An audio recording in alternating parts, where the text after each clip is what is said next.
Dragi moji prijatelji lovci, danas ću vam predstaviti dva metka renomiranog nemačkog proizvođača RVS. U kalibru naravno 30.06, kao što sam već rekao, jednim od najadekvatnijim kalibrom, univerzalnim kalibrom za lov na svu evropsku divljač, posebno za lov na divlje svinje. Mislim da kalibar 30.06 može biti... Prvo, zašto kalibar 30.06 je toliko popularan u svetu? Prvo i pre svega zbog ogromnog izbora municije.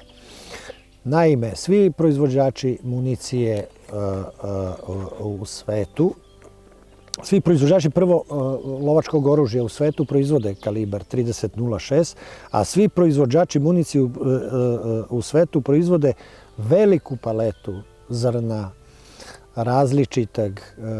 različitih karakteristika, adekvatnih kako za lov pogonom, tako za lov sa čeke, lov na velikim daljinama, lov na manjim odstojanjima, lov u pokretu i tako dalje. Ova dva kalibra koji ću danas, odnosno ova dva zrna RVS-a koje ću danas da predstavim, su upravo projektovana na različiti način za različite po meni vrste lova. U pitanju je RVS Evolution u težini od 11,9 grama i drugo zrno je Kegelspitz u težini od 10,7 grama. Prvo bih predstavio Evolution, koji je univerzalnije zrno.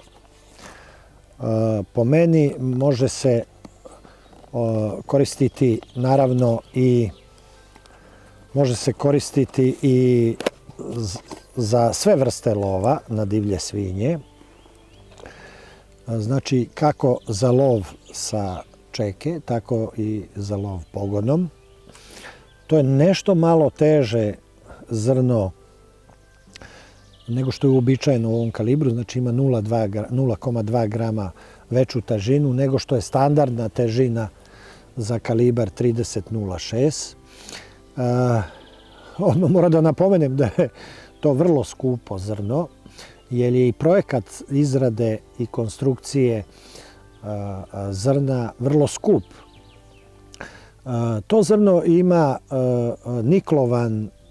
niklovanu košuljicu od tombaka, što je opet jedan skuplji proces, i ima glavu od tombaka koja služi da omogući ravnomernu ekspanziju zrna i stvaranje one pečurke koja u stvari pravi šok efekat i širi taj prostrelni kanal i pravi kaverne usled pritisaka i tako dalje, i omogućuje i velika oštećenja tkiva i prema tome brži pad divljači. Glavna karakteristika ovog zrna Evolution da je olovno jezgro i košuljica vezana elektrohemijskim putem, molekularnim putem vezana jedno za drugo, tako da ne dolazi do odvajanja u telu divljači olovnog jezgra, raspadanja olovnog jezgra i odvajanja od košuljice. Pa samim tim, čuvajući ukupnu masu koja prelazi 90% mase, znači može da dođe do nekog malog gubitka olovnog jezgra usled udaraca u krupne kosti, ali ukupna masa na kraju ostaje preko 90%, tako da zrno tokom putovanja kroz telo divljači zadržava potrebnu energiju da otvori izlaznu ranu, što nam s druge strane opet omogućava da u teškim uslovima, obično divlja svinja nakon pogotka ide u najgušće delove terena, da preko obilnog krvnog traga nađemo lako divljač koju smo pucali. To zrno bih preporučio u svakom slučaju za lov sa čeke. Pogotovo, znate, divlja svinja do 100 kila bilo nazime, bilo godišnjaci, vepar ili krmača i tako dalje. Možete ostreliti sa svakim kalibrom i svakom vrstom zrna, to nije problem.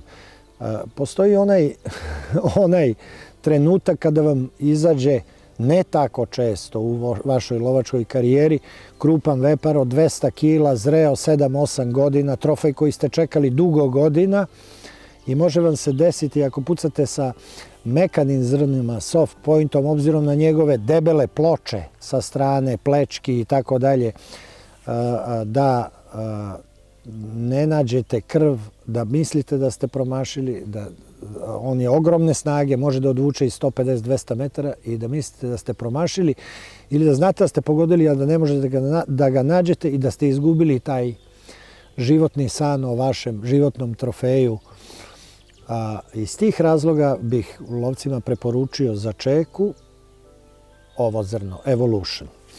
Drugo zrno, Kegelspitz, za razliku od Evolutiona, je mekano zrno, ekspanzivno zrno, koje se otvara, fragmentira, ima ogroman šok efekat, ogroman transfer energije, pravi strašna oštećenja tkiva. Međutim, problem tog zrna je upravo taj, ja bih ga preporučio pre svega za lov na manje krupnu divljač od divljih svinja, pogotovo i zbog njegove težine. Ono je jako brzo. Ono počinje sa negde 870 metara u sekundi, zato što je samo 10,7 grama. Pre za drugu papakarsku divljač, kao što je srndač muflon lopatar, mislim da je ovo suviše mekano zrno za krupne divlje svinje, stare divlje svinje, i eventualno bi ga preporučio samo za lov pogonom,